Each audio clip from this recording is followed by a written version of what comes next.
Isn't life in America great? But maybe I'm just an out-of-touch rich guy. Wonder what it's like for the middle class in America. What's left of our middle class may be on the verge of collapse.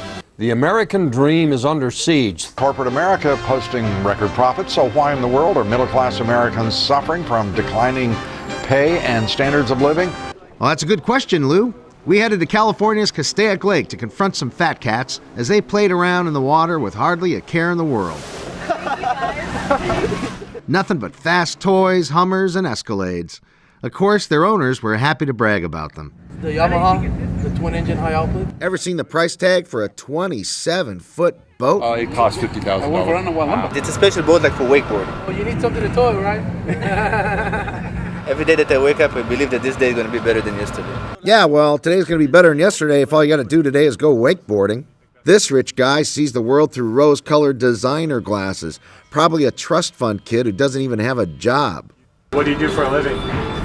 I'm a gardener. A gardener? Well, this guy's got to be a fat cat CEO. What's your job? Wholesale building materials. So you must be like a corporate CEO or something, right? To afford something like this? No, law enforcement. A cop with a big boat and a Hummer? Aha, here's an auto mechanic who must be struggling. He's got no boat. Yeah, do you have a boat like this? Or? Yeah, I have motorcycles. Yeah, what kind of motorcycles do you have? Oh, Hondas, Harleys, Suzuki's, got them all. The boat belongs to his buddy, a truck driver. How can guys with regular jobs afford all this? Maybe we just happened to visit the lake during a lottery winner's reunion. Well, that is America's middle class today. It's amazing the amount of stuff they're able to own and the consumption levels that they're achieved today compared to the past. Economist Michael Cox is co-author of Myths of Rich and Poor, Why We're Better Off Than We Think. He says the middle class is doing great, but that's not what we hear on TV. The problem is their wages are low. They're reeling from stagnant wages. So many things wrong with that. First of all, those wages don't include the benefits that we bargained for. We demand Even if you add in benefits, how much you earn is only part of the story. How much things cost. Now that's another important part. Is the cost of everything going down? No. Is the cost of the vast array of things that Americans purchase going down? Absolutely. What? That's not what other people say. It's dangerous. It's a vicious cycle. Everything's going up. Money is how we usually measure the cost of living, but Cox thinks we should use something more important to us: our time. Really, the best way to measure cost is in terms of work time. How long do I have to work in order to afford to buy something? So let's just take a product, for example. The cell phone. The classic 80s movie Wall Street takes us back to the early days of the cell phone, when corporate big shots went cordless with their $4,200 bricks. My wife tells me I made a move on Darien.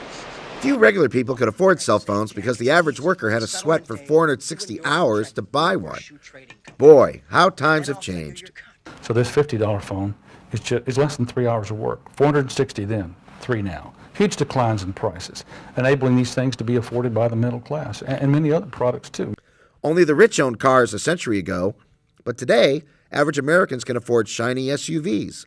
In terms of time, the cost of a car has fallen by more than 70%. The story's the same for necessities. Food is 84% cheaper, clothing is 87% cheaper. So food's going down, clothing is going down, housing is going down in cost. We look at the houses and we see that they're much more expensive in money terms, but the houses are also 2.5 times as large as back then. And they have all these amenities. Today, the typical new home comes equipped with a dishwasher, stove, microwave, fireplace, central heat and air, and a bunch of other amenities that weren't standard in homes 50 years ago, let alone a century ago. The falling cost of living allows regular Joes to own boats, vacation at lakes, and fly around the world. Here, check it out. The cost of a cross-country flight has plummeted by 95%. When the flights first came out, they were, exclusive purvey of the rich, the jet set. But now the jet set includes just you get on planes and look, there's people there of all income levels. Such progress, and yet so many middle-class Americans feel lousy. And only 19% of middle-class Americans feel they are getting ahead in life. Gee, I wonder why. Maybe they'd be in a better mood if news programs weren't packed with doom and gloom. But you see, bad news gets ratings. Dream is under siege. Remember the auto mechanic who collects motorcycles? Works good, plenty of it. Just got another raise. Everything's good. Even folks who say things are going well for them are often convinced times are tough for everyone else. Yeah. There's the big guys, and then there's the poor people, and then there's really no middle class anyway. These are things that they hear about propagated in the media. I guess the middle class is always getting squeezed. Sure seems like he's been watching a lot of TV. Squeezed is what a lot of middle-class Americans are these days. The middle class squeeze. There is a squeeze. If middle-class folks aren't getting squeezed, they're told they're victims of war. Corporate America escalating its war against the middle class. And it's always more difficult to make ends meet. Make ends meet. It's very, very difficult to make ends meet. But if you're willing to settle for living standard of the 1970s, it's easier to make ends meet. It's not the high cost of living, it's the cost of living high. It's the fact that we insist on having so much more. Too bad putting things in perspective is rarely considered newsworthy.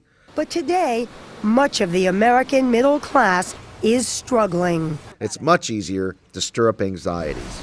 The Iraq War may be Democratic voters' top issue, but economic anxiety comes next. And bad news doesn't just get ratings, it also gets votes. While productivity and corporate profits are up, the fruits of that success just hasn't reached many of our families. It's like trickle-down economics, but without the trickle. Your life is bad. It's clearly cruel and unfair. Vote for me and I'll help. It's a bipartisan theme. Our dynamic economy is leaving working people behind. There are people suffering out there, and there have always been people suffering out there. There will always be people suffering out there. The poor you will always have with you. But how does it compare to the past? Americans are richer today than at any time in history. We should really be thankful that we live in a society where we don't have to work day and night in order just to beat out a living. We can spend more time with family and friends because it takes less time for us to buy the things we need. So if you look at it that way, the future will be even better than today. So don't worry, you'll still be able to tell your kids how tough you had it compared to them. For Reason.tv, I'm Drew Carey.